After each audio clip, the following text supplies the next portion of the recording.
Welcome back to a new episode of Talking Points. This time we're discussing Xbox, specifically the upcoming Series S and Series X, and the current situation they are in. Before we jump in, however, a quick disclaimer that this is not an attempt to stir up any kind of hate or controversy towards Xbox.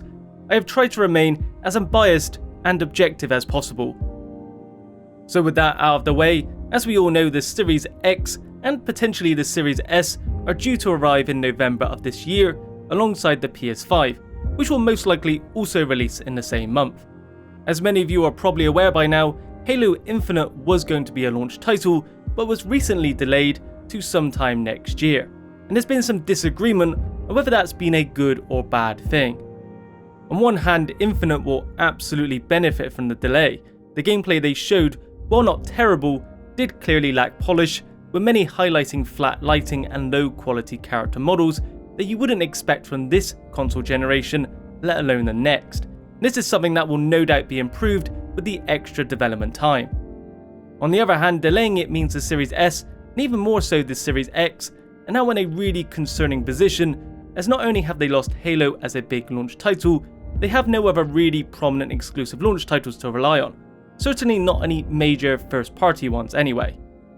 As great as the likes of Hellblade, Avowed, Forza and Fable will hopefully be, they aren't going to be out for quite some time, so it seems outside of the stronger hardware itself, Microsoft is relying on backwards compatibility and Game Pass as its most defining features to sell the console.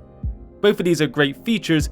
Xbox is arguably the most backwards compatible console in a long time, and Game Pass is a ridiculously good deal that shouldn't be understated. But is that really the most defining aspect you want to sell a next-gen console under when going against the PS5? Probably not. For comparison's sake, if we take a look at the PS5's exclusives, including console exclusives that will be coming out on or shortly after the console's release, there is Spider-Man Miles Morales, Astro's Playroom, Godfall, Kena Bridge of Spirits, Bugsnax, and Ratchet & Clank Rift Apart, with even the potential for Sackboy A Big Adventure and Demon's Souls as well.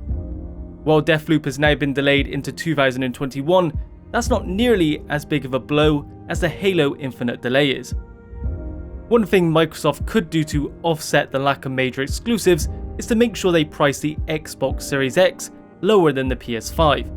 At least at the time of recording this video, neither console has a price yet, and it seems they are both playing the waiting game, hoping the other will announce their price first so they can undercut them.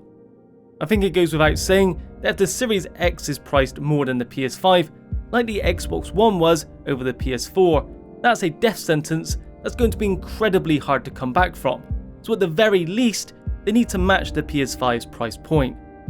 If there is one advantage Microsoft do have, is that the yet to be officially announced Series S, which, from what I can gather, will be significantly less powerful than the Series X, but more so than the Xbox One X, will almost certainly be priced much less so will be the cheapest entry point into next gen, even if it's far from the most powerful. Another reason I think the Series X specifically might struggle at launch is that even though it's insanely powerful, it also plays it very safe, with the controller being almost the same as the Xbox One's, and the UI being unified across all Xbox platforms, therefore being essentially identical.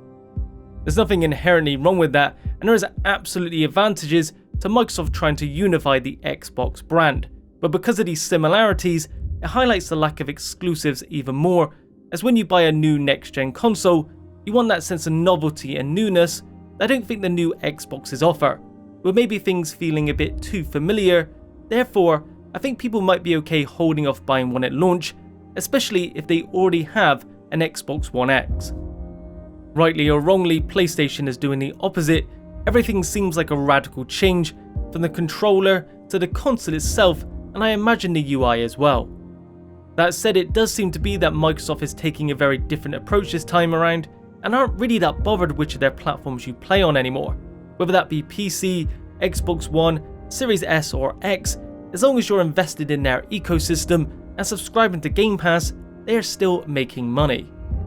So before I wrap things up, be sure to let me know what you think. Are people overstating how big of an impact Halo Infinite's delay is, and is the lack of exclusives not really an issue? Maybe in the long run it won't make any difference, and those that have an Xbox One right now will just naturally migrate over to the Series S or X at some point anyway.